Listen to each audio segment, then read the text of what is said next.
Welcome to Sustainable Packaging with Cory Connors. Today's guest is Brittany Saulsbury, the Sustainability Operations Manager for the Portland Trailblazers. How are you, Brittany? I am doing good. How about you? Good. I am honored to get to interview you. I'm a huge Blazers fan as a Portlander and excited to just be a part of what you and your team are doing there at the Moda Center. It's an incredible feat. I'm excited to share it with the audience, but can you tell us a little bit about your background before we go too far into sustainability? Yeah, of course. My background is in actually green building consulting and sustainability consulting. So prior to my time at Portland Trailblazers, I spent about 8 years as a sustainability consultant, really focusing on commercial building certifications like LEED and the well building standard, but also larger portfolio level sustainable design guidelines and operational standards for corporate clients.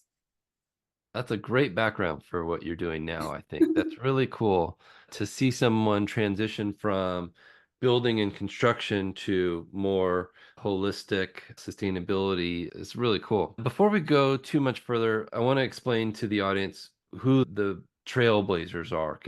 Should we talk about that a little bit before we go too crazy? I think it's pretty obvious to most, but I wanted to just say that they are our local professional basketball team and have been around since 1971, if I recall. Is that right? Something like that? I believe so. I should know that. I should know that, but you're talking to the sustainability That's person. all right. That's all right. We won the championship in 1977, Yep. and I was actually there. My mom was pregnant with me when they won. And so her and my dad were at the game where they won. So I get to tell people that I was there when they won. It's awesome. Hopefully we'll win another one that you'll get to see. I would love that. I'll be there. Oftentimes I'm asked when I'm interviewed on podcasts, why is sustainability so important to me? As a Northwesterner, it's just been ingrained in our lives. But why is it so important to the Trailblazers? Why is sustainability so important? Yeah, so we have a long history as an organization of really being leaders in sustainability and being on the forefront of that all the way back to like 2007, I would say. It Hmm. was eight when we really started diving more heavily into our sustainability goals. Yeah. I think for us, one, our city, we have a lot of environmentally conscious people in Portland. So we're in the market where people care about that. But I think it's bigger than that. I think as an NBA team, we have a big impact on our community. Hmm. And we're really able to give back to our community through various different community events and programs we have. But then we also have to think about the sustainability side and how that impacts our community as well, right?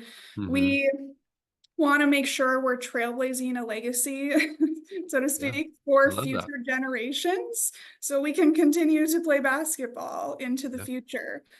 So we really do have that commitment to protecting the places we live, learn, and play and protecting our community. Because if we're just tossing 600 tons of waste into a landfill every year, that's not doing anything to protecting our community. That's hurting our community. We want to make sure we're giving back both directly and indirectly to our community. I love that. That's exactly right. And how are the fans responding to some of your initiatives? Are you getting mostly positive feedback from these ideas?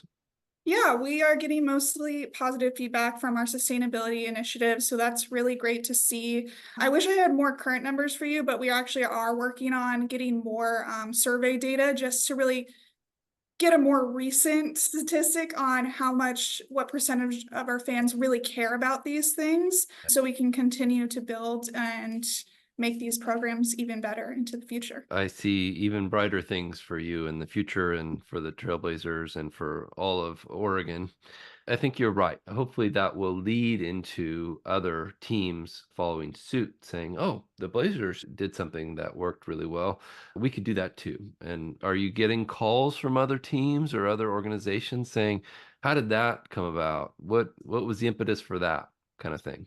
We are, especially with our Rip City reuse program that we Mhm. launched this season, we're getting a lot of interest in having actually a lot of teams come visit just to see operationally how that is working for us and how we were able to get it off the ground and how we're working things on the back end that our fans might not see, and just how that's working and how they could potentially implement it at their arenas and venues as well. So that's really cool to see. And it's not even just NBA teams, it's other large venues that are very interested. It's such a perfect solution. I'm totally impressed with it. How did that idea come to be? Was it presented to you or was it your thought? So when I started over about 2 years ago, when I started, we about, I don't know how many months prior, maybe like 6 months prior, there had been changes in local waste management, specifically around compost, and the city no longer accepting compostable serviceware, which we had been sending to be composted for years. We had transitioned most of our concession products to compostables. And unfortunately, when that change happened, we could still send our food waste to compost, but we could no longer send our compostable serviceware Mhm. to compost. So we were landfilling that for a period of time while we were trying to figure out a solution. And we were able to figure out a solution to where we are able now to compost those items privately, which is Oh, very exciting. We're working with a farmer and in Brothers Farms. He takes those items, he composts it, he used that compost to grow Oregon hazelnuts, which is oh, amazing. So it stays here locally and it's used locally. But that took a while. That took a while to happen and to pull that off. So right. in the interim, I was also thinking creatively around, okay, how could we address the waste in a way that we just aren't creating it in the first place? And I think people have always thought about reuse in an arena, but has always seemed very daunting. Like, Mm. oh, that's going to create such a logistical nightmare. It's going to be too hard. It's going to add too many labor hours. But I was really interested in it and just exploring that idea. So about a year and a half ago, I reached out to what used to be GoBox and they are now Bold Reuse. I reached out to them because I knew they were a local company here working in the reuse space, just to have a conversation and kind of have a discovery session, get their thoughts on what might be possible in a setting like Moda Center. And that's just how this all started. We actually last season did do a small pilot with reusables that was only on the club level, and we were using reusable food trays. And through the success of that program, we were able to do this full scale program this season with every single alcoholic beverage that's poured is now served in a reusable cup. That's amazing. Congratulations. I got the honor of interviewing the team from Bold Reuse about a year ago, and they didn't mention this. I think they probably knew about it and couldn't talk about it yet. But now that's all they'll talk about. Yeah, they have been great to work with. And it just worked out so well, too, that they are only about a mile and a half away from the arena. So the transportation footprint of taking the cups there to be washed is very minimal, which to me was something that was important if we were going to have a successful reuse program. And when I toured their facility, I was amazed at how minimal the infrastructure needed to be to accomplish Yeah. this. And a few washing machines, a bunch of racks, some great workers who are diligent and careful. But were you surprised by that too? How easy, not easy, but how simple it was. Yeah, I was surprised by that too. It's actually really cool to see how their facility has changed from when I first went there about a year Mhm. and a half ago to now. They've Yep. definitely made some major upgrades and are getting more and more efficient to do larger volumes in a shorter amount of time. So I love to see that. And I think something else that is just beautiful about this partnership is that we're able to support a local business. Mm. Because again, it just goes back to that community aspect. How can we support our community? And that can look a lot of different ways. It can be work with nonprofits, or it could be we're giving our business to these smaller local businesses, Yeah. and supporting our local economy. And a female-owned business, which is really Yes. cool. Yes. They're incredible people there. Like you said, local, small business, incredible. Couldn't be much better, in my opinion. Well done. Any idea how many cups that you have eliminated from the landfill in this process so far? Yeah, so right now, I think I checked our tracker the other day. We actually have a live tracker on our landing page, Oh, wow. for the Rip City Reuse program, which is a fun thing to engage fans so they can see that physical number and the impact they're having. But yeah, when I checked yesterday, we're at about 151,000 cups Wow. have been eliminated, and it's just been 2.5 months of events. So we're really excited. Our target is 500,000 for the season or for the year. Obviously, the season isn't fully a year, but Yeah. in a year, we are planning to at least divert 500,000 from our waste stream, which is really exciting. That's amazing. Incredible. We'll have to figure out the math on how much weight of material that would be, or maybe how many truckloads that would convert to of single-use plastic cups. Yeah. Yep. And I do have the weights, but I would need to run the calculation. But that is something that we're building out in our dashboard. Our bold reuse is building out in the dashboard for us. So we can just see the weights right there along with that cup count number. Talk about a motivation for other people to follow suit. I think this is one of those things where everybody wins as we convert to closed loop systems like this. It just makes sense. I also noticed at a recent concert at your facility there, the Depeche Mode concert, they had even taken another step further and eliminated single-use plastic water bottles. Is that something that Moda's looking into long term? It's something we're looking at. So that was a request from Depeche Mode. We're seeing a lot more tours come to us with sustainability writers with specific requirements that they would like us to meet. Obviously, every arena and every locality is different to what they can achieve, Right. but we try and meet as many as we can, and typically we're able to meet almost all of them. For that specific concert, we only switched out the suites, so I'm guessing you were in a simply because we weren't able to switch out and flip the whole building just for Sure. that one show in time. But it was great for us to be able to do that effort. That is actually a complicated question in terms of Yeah. me looking to switch out or me looking to see if I should push for us to switch out Mhm. when we have the bottle bill. So we have bottle drop, and we actually do a bottle pick at the end of every event. So we're picking out all the bottles and cans, and then those actually get picked up by a nonprofit groups that then take them to bottle drop and keep that money for their own fundraising, which is a Oh, really wow. cool program we do. But so back to the plastic versus aluminum. Yeah. So in Oregon, specifically the issue I think with plastic bottles a lot of the time is they can often be sent overseas to be recycled, which obviously has a huge carbon footprint. But our plastic bottles, that we actually have a plastic bottle recycling facility right here in St. Helens where they recycle those bottles, the plastic bottles directly. Aluminum actually gets sent to, I believe, the South. So it's actually sent farther to be recycled. So it's this catch 22 of, do I want to switch to aluminum when that's being sent out farther? The thing is, I do know aluminum is, infinitely recyclable, but it is also a more carbon intensive process to recycle, and it's being sent farther away. Plastic, I do know it has a limit into how many times it can be recycled, right?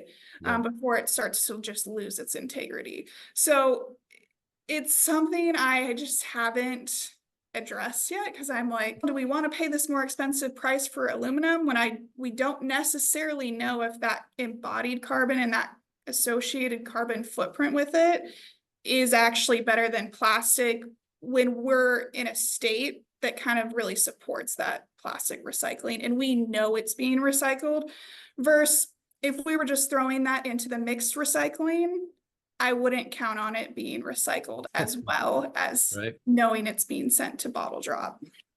Great points. And it's fascinating because Oregon was the first state in the union to have a bottle deposit scheme back in right about the same time of 1971.